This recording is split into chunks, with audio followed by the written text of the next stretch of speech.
There is a mysterious gap in the Bible that few talk about, the period between Jesus' age of 12 and 29. Most of us know the story of Jesus' birth, and we know about his public ministry starting around the age of 30, but the years in between are shrouded in silence. The Bible gives no details about this part of his life, leaving us to wonder, what was Jesus doing during these years? Where did he go? What experiences shaped him into the man who would change history?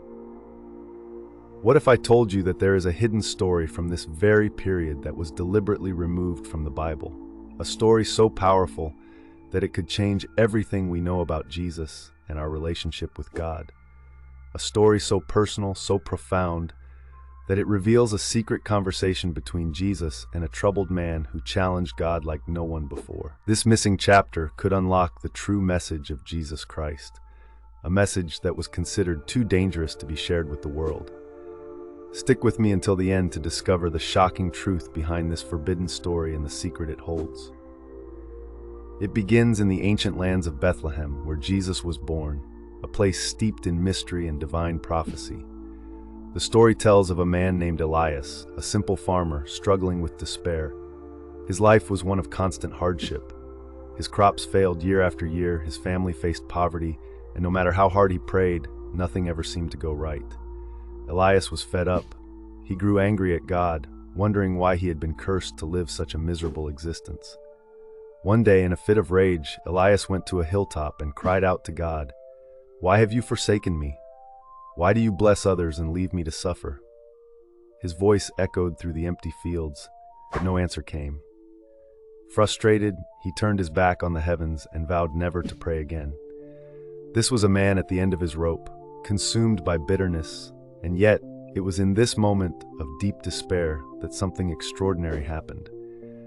Out of nowhere, a figure appeared before him, Jesus. But this wasn't the familiar, gentle Jesus that Elias had heard about in the stories. This was a Jesus who had not yet begun his public ministry, one who was still hidden from the world in those lost years between ages 12 and 29. What was he doing here, and why had he come to Elias at this moment? Jesus didn't approach Elias with words of comfort or healing. Instead, he said, "You doubt the goodness of God, Elias. You question why you suffer, but do you truly understand what it means to walk in faith? Do you understand what it means to struggle, to suffer, and still believe?" In his anger and frustration, Elias responded, "If you are truly the Son of God, then show me what it's like to live as you lived. Show me what it means to walk in your footsteps.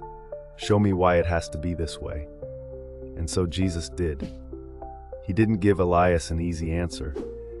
Instead, he took Elias by the hand and led him into the same life of suffering and uncertainty that Jesus had known in his hidden years, those lost years between ages 12 and 29. Elias suddenly found himself living the life of a man with no hope, just as Jesus had lived during that time, before he began his ministry. Elias felt the pain of rejection, the struggle for survival, the crushing weight of unanswered prayers, and the loneliness that so many of us have felt at some point in our lives.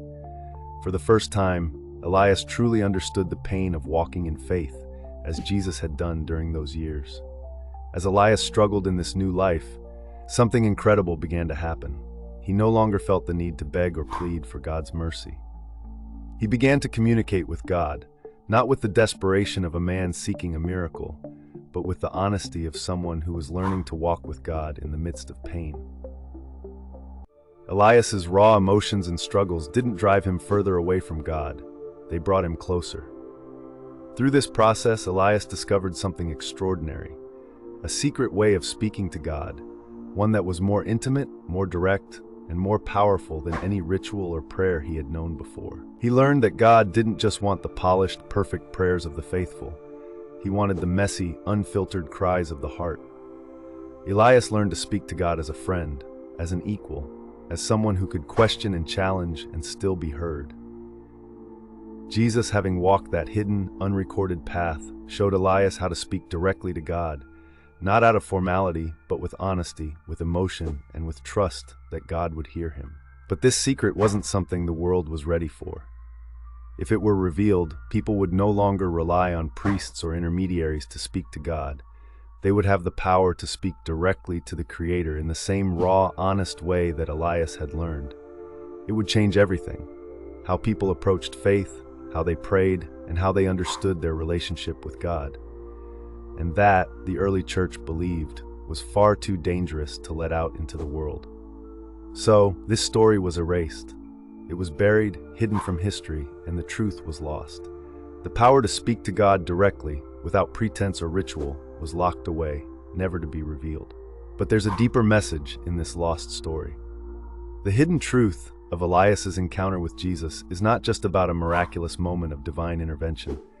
It's about the nature of faith itself. It's about how we as human beings are allowed to challenge God, to question, to be angry, to be frustrated, and still be heard. God does not need us to be perfect, to have everything together. He simply wants us to be real.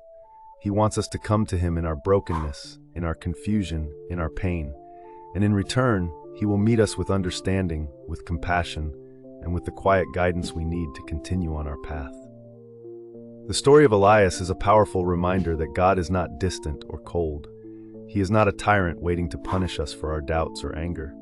Instead, He is a loving Father who desires a real relationship with us, one built on honesty, vulnerability, and trust. And while this story was lost, the message it carries is still very much alive. It's a message that calls us to approach God not with fear, but with boldness, knowing that He will always meet us where we are, no matter how messy or raw our emotions may be. In the end, the lost story of Jesus Christ and Elias reminds us that faith isn't about perfection. It's about connection. It's about being willing to speak the truth, even when it's hard, and trusting that God is always listening. The forbidden truth that was hidden from the world is that we don't need to be afraid to question God, to be angry, to cry out in pain. In fact, it's when we speak to God with our truest selves that we find the deepest connection with Him. That is the secret Jesus revealed to Elias, and it's a secret that, though hidden, still holds the power to change our lives forever.